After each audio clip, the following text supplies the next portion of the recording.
Here come the only performers at Daytona Beach, faster than the stock car.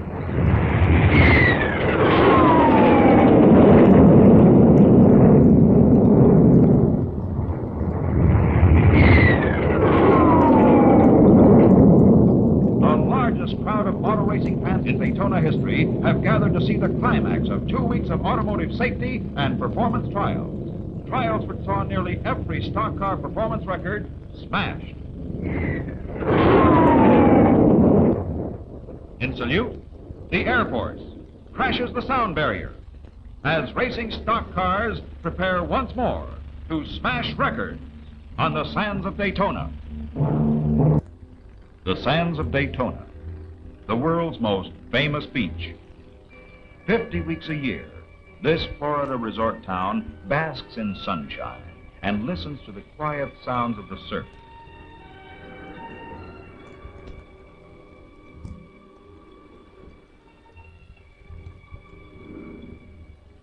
Its rhythm is the ceaseless changing of the tides every 12 hours.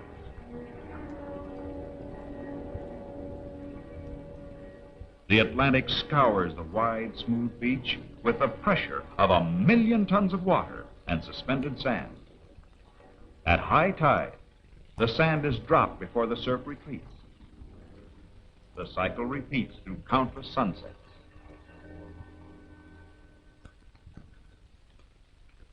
And sunrises. The Atlantic falls back.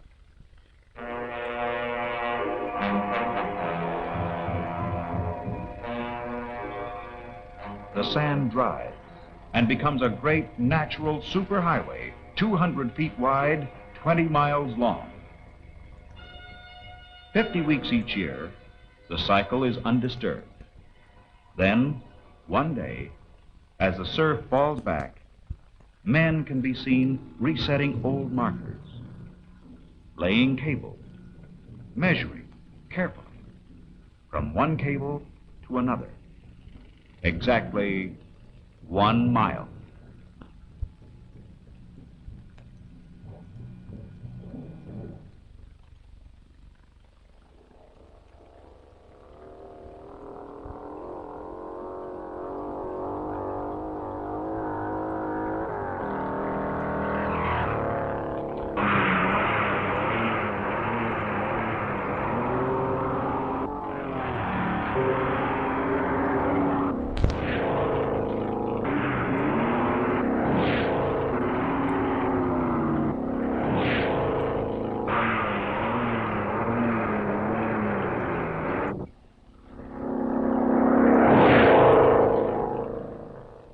Against this mile, men and machines are measured. Each year, the automakers, drivers, and mechanics challenge the old records with new speed, new performance, new acceleration. For 14 days, every major American stock car and many European manufacturers will race the clock in flying mile and acceleration tests.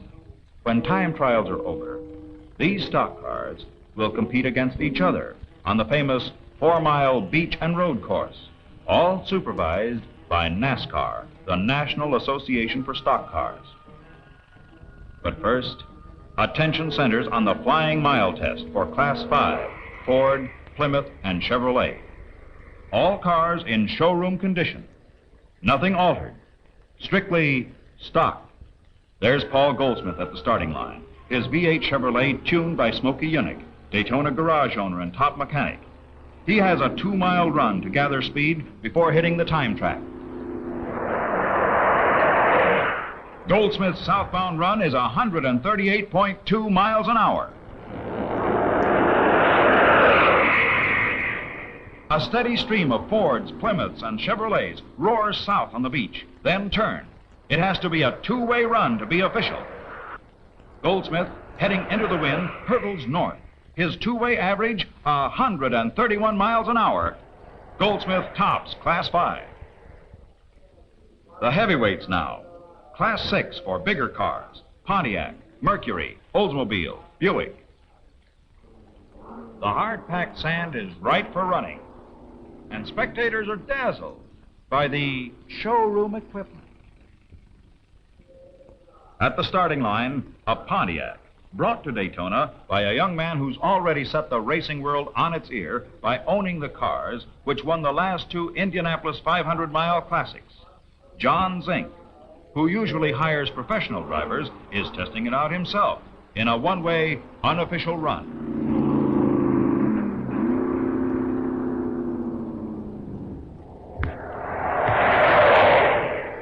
There go all the marks for all classes, 141.2 miles an hour. The fastest time ever recorded on this beach by an American passenger car. Now, official Class 6 records. Joe Littlejohn's Pontiac begins a two-way run.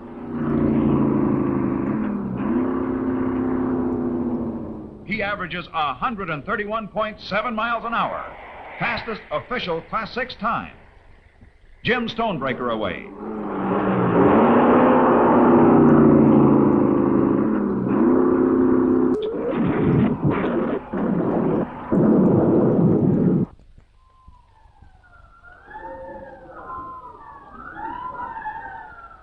Bill Norcott is trapped in the wreck. His seatbelt held, and rescue workers must cut him loose.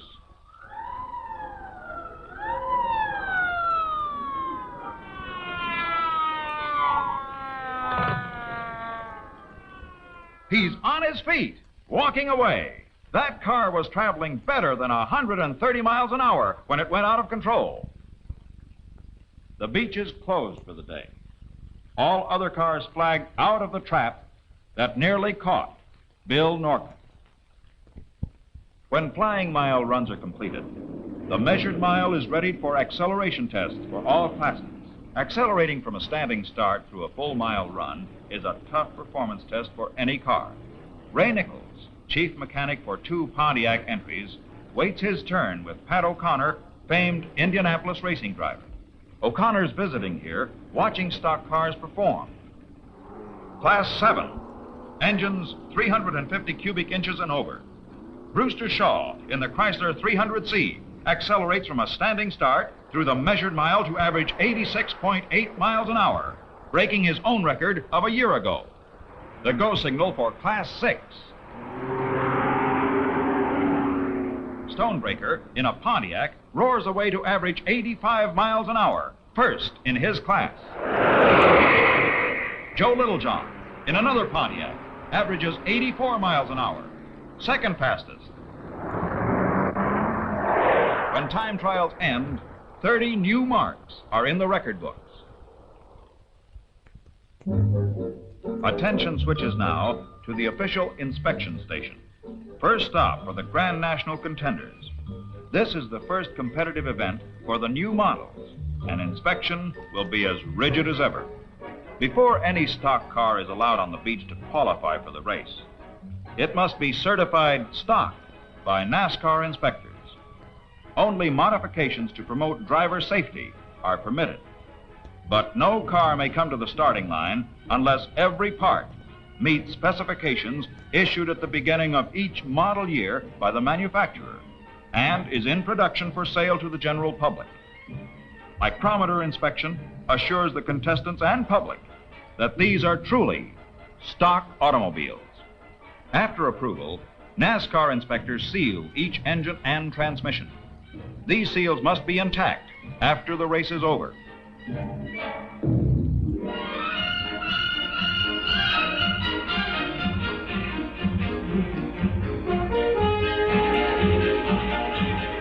As race day approaches, Daytona shifts into high gear.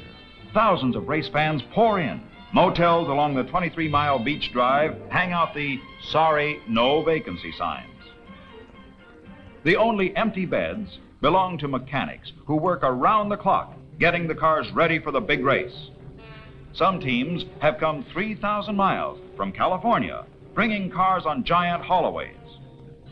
Other competitors have brought a fleet of cars and 4 tons of spare parts. Headquarters off the beach is often a local service station or dealer. All a mechanic wants is a good car and time to tune it. But At last, time runs out. Tiny Worley, co-mechanic on the Pontiac team, has done all he can. Now, it's up to the car. Back to the beach, ready to qualify these high-performance machines. Fastest qualifying speed earns a starting position at the head of the pack. But you're competing against the best. Superchargers, multiple carburetors, fuel injection, and the best drivers in the business. Curtis Turner, a Ford.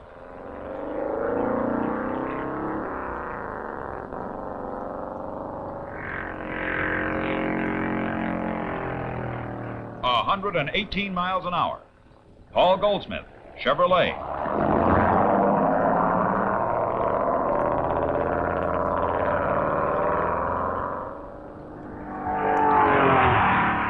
A 123.4 miles an hour. Darrell Derringer, a Pontiac, tuned by John Zink's crew.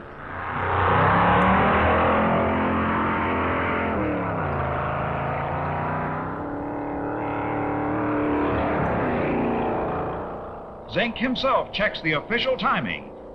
130.8 miles an hour. Cotton Owens in one of Ray Nichols' Pontiacs.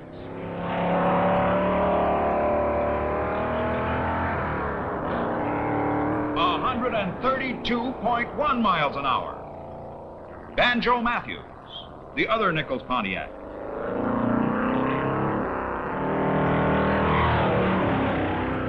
134.3, fastest of them all. They're ready to race.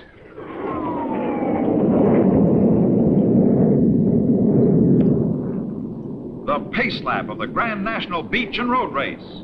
This 160-mile event will give a car more punishment in one afternoon than 3 years driving on the highway. These cars and drivers must go all out to win. 57 high-performance stock cars parade down the 2-mile-long beach straightaway, then wheel into the north turn. Lined up in the order of qualifying speed, Banjo Matthews' Pontiac at the pole position, inside front row. Jack Smith's Chevrolet next to him.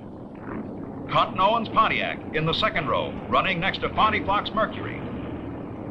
Tiny Lund's Oldsmobile in the third row, next to the Zink Pontiac with Derringer at the wheel. Now, they move down the backstretch, a 2-lane asphalt road that will know speeds of 140 miles an hour before the day's over. The Grand National, the Grand Challenge for endurance, for performance, for roadability. Here they come. The green flag, the race is on.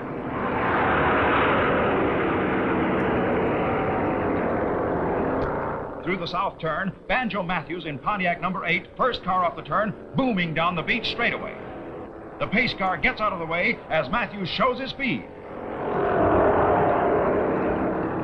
The field strings out as Banjo Matthews sends his Pontiac screaming north at 140 miles an hour. But there's a challenge. Cotton Owens in number 6 Pontiac moves into second place. He's passing. Number 6 grabs the lead.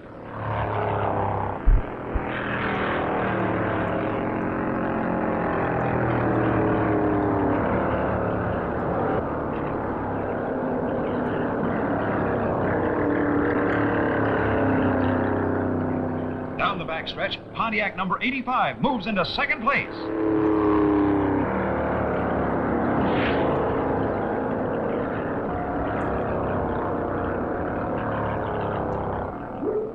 Trouble on the south turn. Bob Dewell runs his Ford up the bank and out of the race.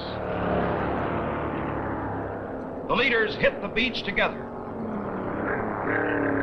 Pontiac's running 1, 2, 3, and that's okay with mechanic Nichols. Owens in number 6 putting a lot of beach between himself and the second place car. Look at him go!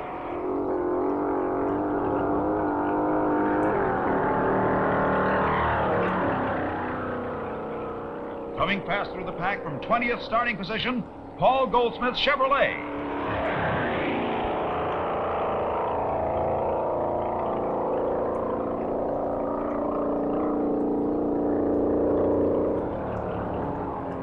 Owens leads the way, but as they come back on the beach, number 85 closes in.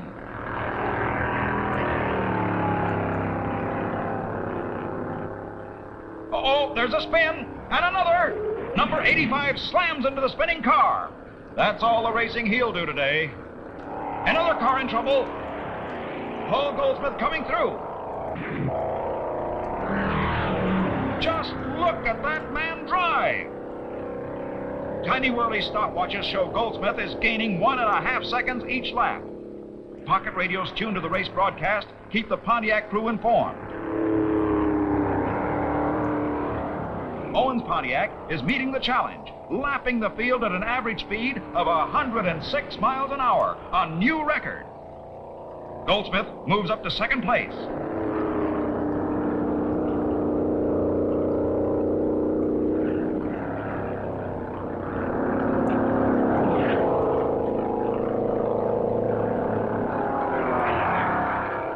Bonnie Flock puts his Mercury into third place. Fireball Roberts in Ford number 22 goes high, wide, and handsome to move up a notch.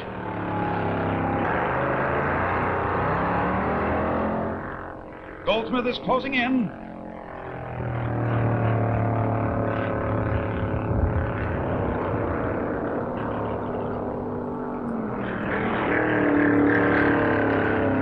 Down the beach straightaway at 146 miles an hour, fender to fender.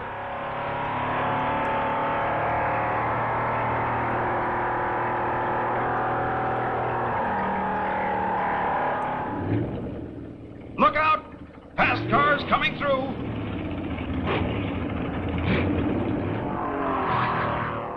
Goldsmith moves into the lead.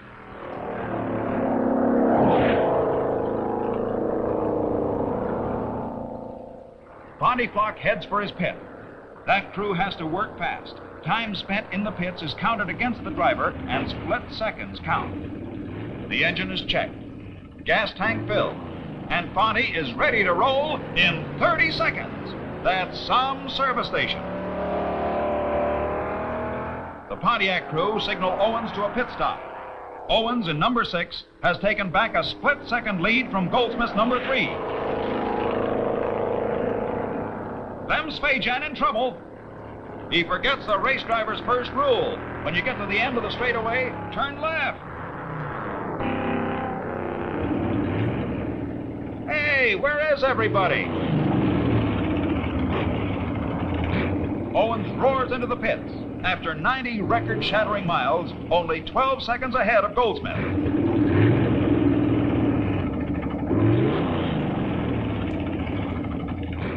Precious seconds are slipping away as Goldsmith roars down the beach into the lead.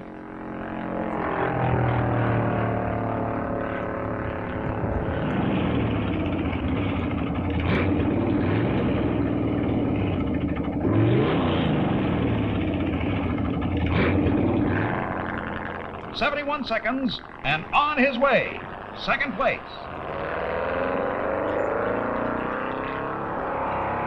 Owens goes all out, mashing the accelerator to the floorboard to make up time.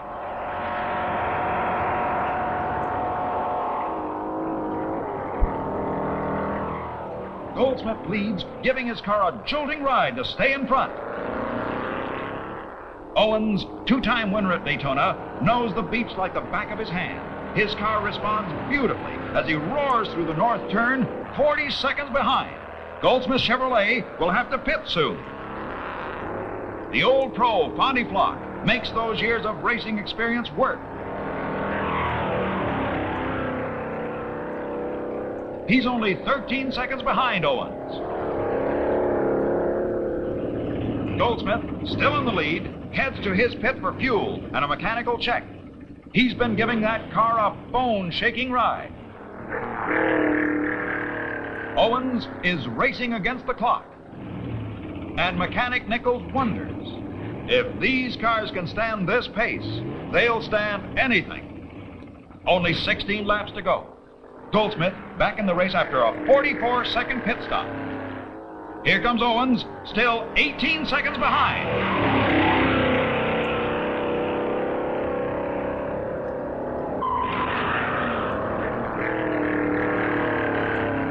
Goldsmith is trying to open his lead, but Owens' Pontiac responds to his touch and is keeping up the pressure on the front runner.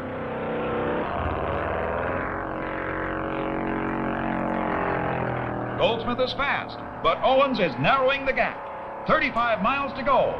It looks like a race right down to the checkered flag.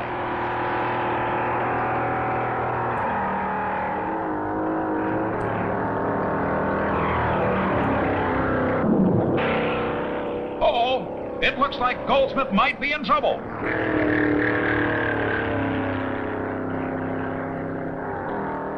Owens sets his sights on the trail of blue-gray smoke down the backstretch.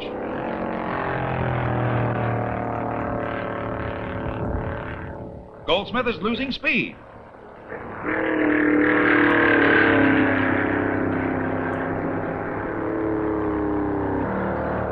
Where's Goldsmith?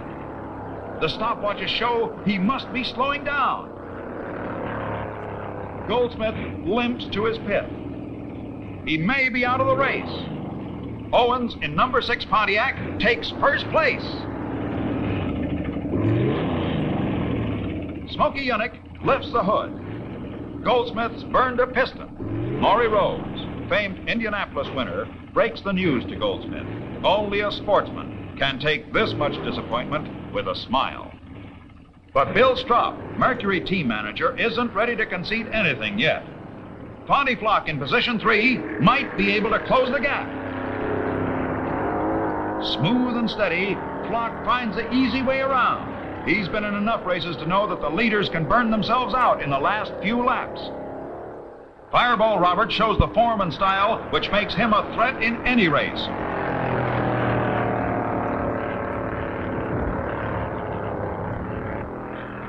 Ray Nichols lets Owens know he's safe. He's signaling to ease off.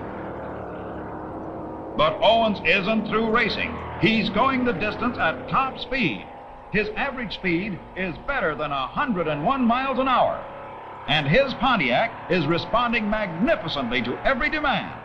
Owens' skill and the car's response makes cornering a beautiful sight. This car was built for the road.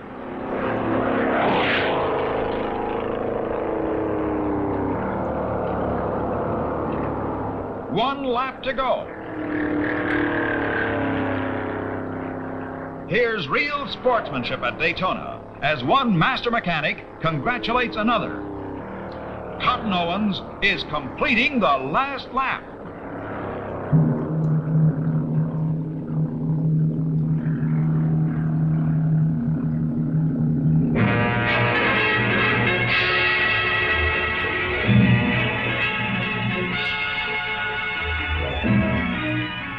Owens' Pontiac wins it.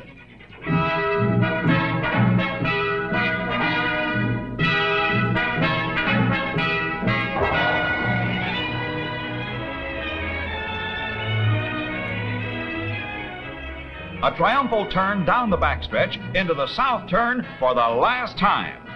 Past the cars that couldn't make it. Nichols is congratulated by NASCAR's commissioner, Cannonball Baker. Owens comes into his pit, and Ray Nichols gets a free ride to the winner's circle.